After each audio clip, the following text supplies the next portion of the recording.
Hey guys, welcome back to the channel. Today we're going to be working on a project that we picked up at Harbor Freight last week in the vlog.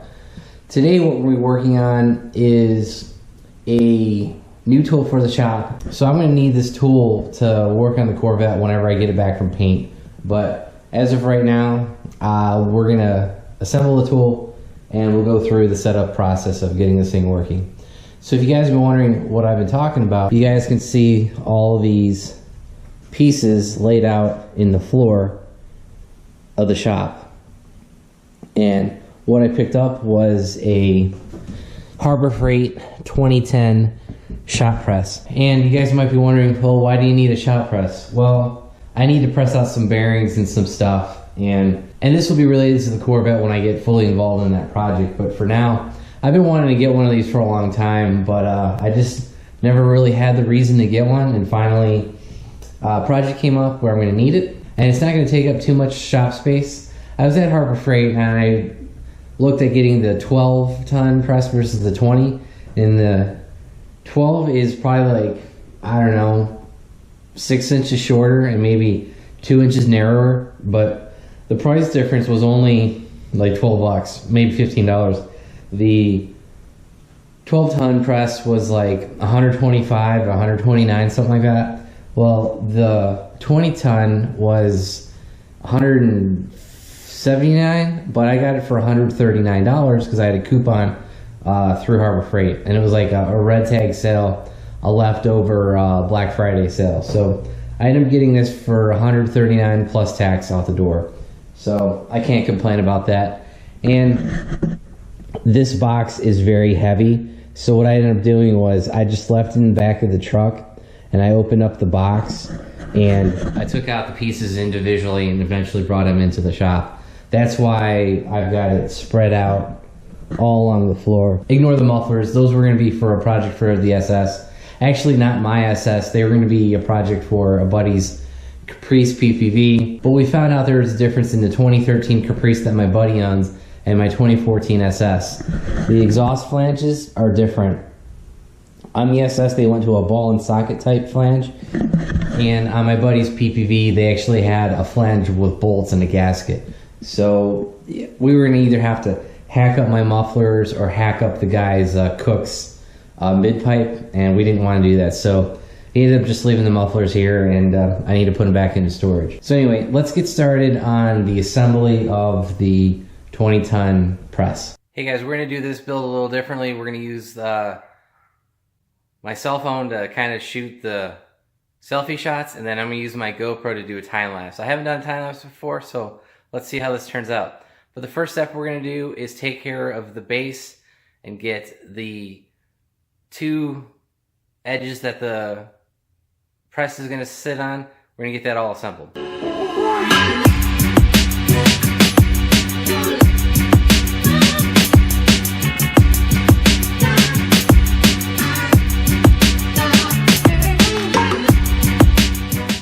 Okay guys, as you can see, I have the two towers basically stood up, and if you look way down there, the base is all tied together.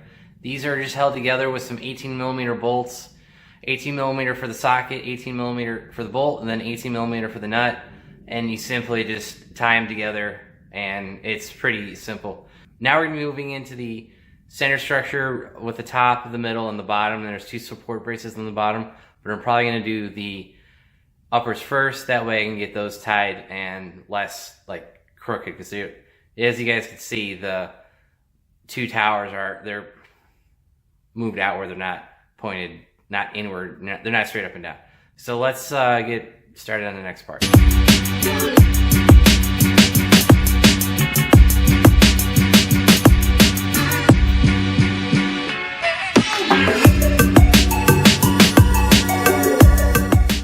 Okay guys, as you can see, I got the top plate installed. It simply installs with 4 bolts. There is a nut.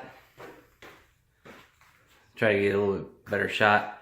As you guys can see, there's the nut, there's a crush washer, then a regular washer, and it's the same for both sides.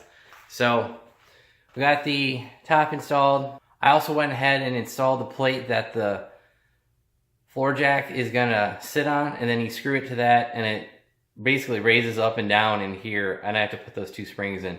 But you gotta tighten these bolts down first, right here and over here.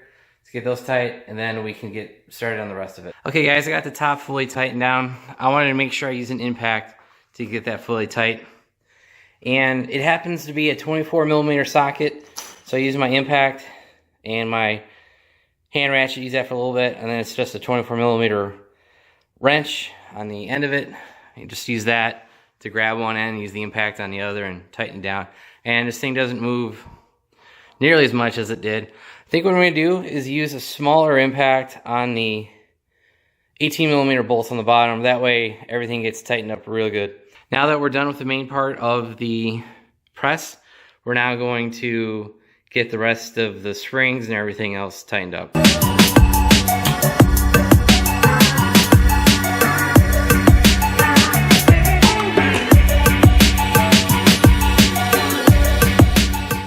Okay guys, I got the main I-beam installed. Wasn't too hard. All you have to do is put the I-bolts through the main press here. They go through, and there's a little screw in the bottom right there. So feed it through, screw in the bottom, feed it through, screw in the bottom, nut on the bottom. Then put your spring. The spring feeds up, and you hang it off the top right here. Connect it to your I-bolt. I-bolt, connect it to the top. And that's how you get your press looking like you're almost done. Now I still need to mount the bottle jack, and I need to put in the braces that hold that triangulate the tower from the base. So let's do that. Okay guys, you do have to be careful which way you mount this center beam, because I actually had the screw holes going the wrong way. So I actually had to take the, what I did was use the I-beam to screw and tighten the hydraulic bottle jack to the beam, but it was backwards. The pump accessory was facing that way. It was facing the wrong way. So I didn't want the, I mean, I could have just left it the way it is and left the label facing the wrong way. But, you know, to make everything symmetrical and have all the labels facing the right way, all I had to do was lift up, disconnect the spring, remove the whole beam and the bottle jack assembly, take it out of the press, flip it the other way, you know, rotate it, and then now everything lines up. So I have the 20-ton shop press label, got the 20-ton hydraulic bottle jack label, everything's facing the right way. So now we're almost done. Still need to do those braces on the bottom, so let's get that done.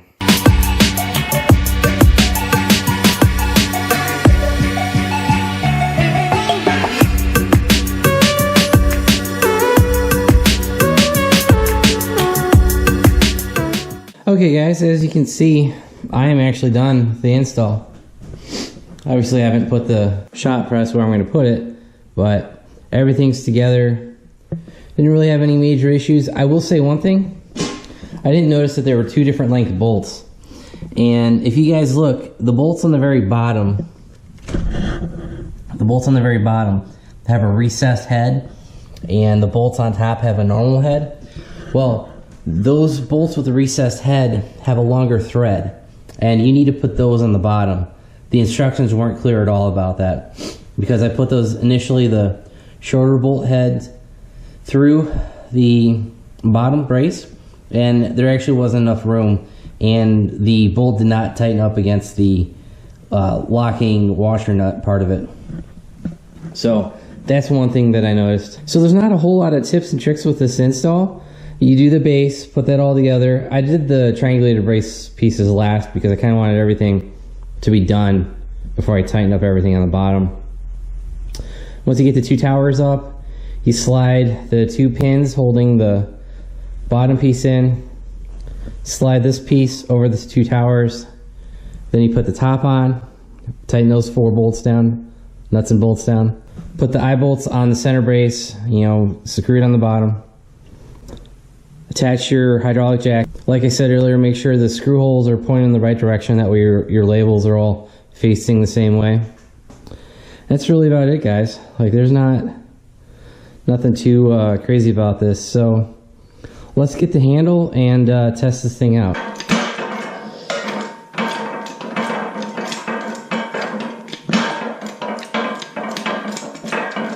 As you guys can see, the bottle jack is pressing down.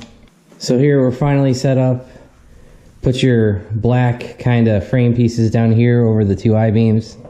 Whatever you're trying to press out, you'll use the bottom of the I-beam and you just go to town. This obviously is going to be a really slow process. Yeah, that's pretty damn slow.